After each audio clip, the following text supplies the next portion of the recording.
Capítulo 3. Jesus foi outra vez à sinagoga.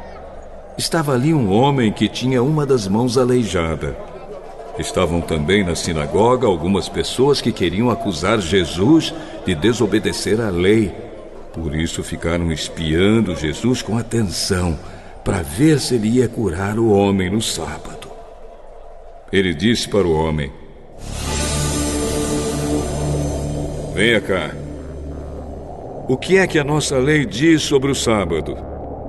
O que é permitido fazer nesse dia? O bem ou o mal? Salvar alguém da morte ou deixar morrer? Ninguém respondeu nada. Então Jesus olhou zangado e triste para eles, porque não queriam entender. E disse para o homem: estenda a mão. O homem estendeu a mão. E ela sarou. Logo depois os fariseus saíram dali e, junto com as pessoas do partido de Herodes, começaram a fazer planos para matar Jesus.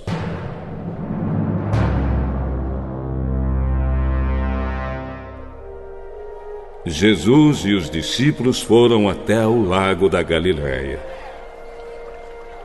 Junto com ele ia muita gente da Galileia, da Judéia, de Jerusalém, da Idumeia, do lado leste do rio Jordão e da região de Tiro e de Sidom. Todos iam ao encontro de Jesus porque ouviam falar a respeito das coisas que ele fazia. Jesus pediu aos discípulos que arranjassem um barco para ele, a fim de não ser esmagado pela multidão, pois ele estava curando tanta gente que todos os doentes se juntavam em volta dele para tocá-lo. E as pessoas que tinham espíritos maus, ao verem Jesus, caíam aos pés dele e gritavam: o Senhor é o Filho de Deus! Mas Jesus proibiu duramente os espíritos de dizerem quem ele era. Jesus subiu um monte, chamou os que ele quis, e eles foram para perto dele. Então escolheu 12 homens para ficarem com ele e serem enviados para anunciar o Evangelho. A esses 12 ele chamou de apóstolos. Eles receberam autoridade para expulsar demônios. Os 12 foram estes: Simão, a quem Jesus deu o nome de Pedro; Tiago e João, filhos de Zebedeu. A estes ele deu o nome de Boanerges, que quer dizer filhos do trovão; André, Filipe, Bartolomeu, Mateus, Tomé, Tiago, filho de Alfeu, Tadeu, Simão, o nacionalista, e Judas Iscariotes, que traiu Jesus. Quando Jesus foi para casa, uma grande multidão se ajuntou de novo, e era tanta gente que ele e os discípulos não tinham tempo nem para comer. Os parentes de Jesus souberam disso e foram buscá-lo porque algumas pessoas estavam dizendo que ele estava louco. Alguns mestres da lei que tinham vindo de Jerusalém diziam: ele está dominado por Beelzebu, o chefe dos demônios. É Beelzebu que dá poder a este homem para expulsar demônios.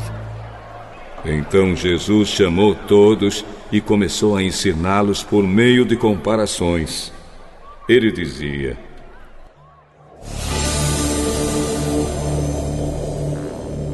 como é que Satanás pode expulsar a si mesmo? O país que se divide em grupos que lutam entre si certamente será destruído. Se uma família se divide e as pessoas que fazem parte dela começam a lutar entre si, ela será destruída. Se o reino de Satanás se dividir em grupos e esses grupos lutarem entre si, o reino não continuará a existir, mas será destruído. Ninguém pode entrar na casa de um homem forte e roubar os seus bens sem primeiro amarrá-lo. Somente assim essa pessoa poderá levar o que ele tem em casa. Eu afirmo a vocês que isto é verdade. Os pecados que as pessoas cometem ou as blasfêmias contra Deus poderão ser perdoados. Mas as blasfêmias contra o Espírito Santo nunca serão perdoadas, porque a culpa desse pecado dura para sempre. Jesus falou assim porque diziam que ele estava dominado por um espírito mau.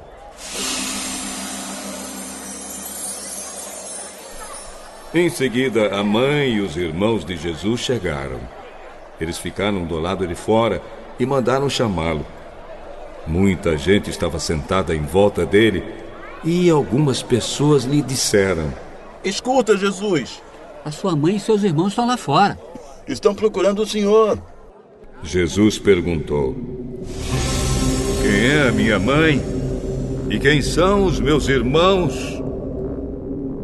Aí olhou para as pessoas que estavam sentadas em volta dele e disse: Vejam, aqui estão a minha mãe e os meus irmãos. Pois quem faz a vontade de Deus é meu irmão, minha irmã e minha mãe.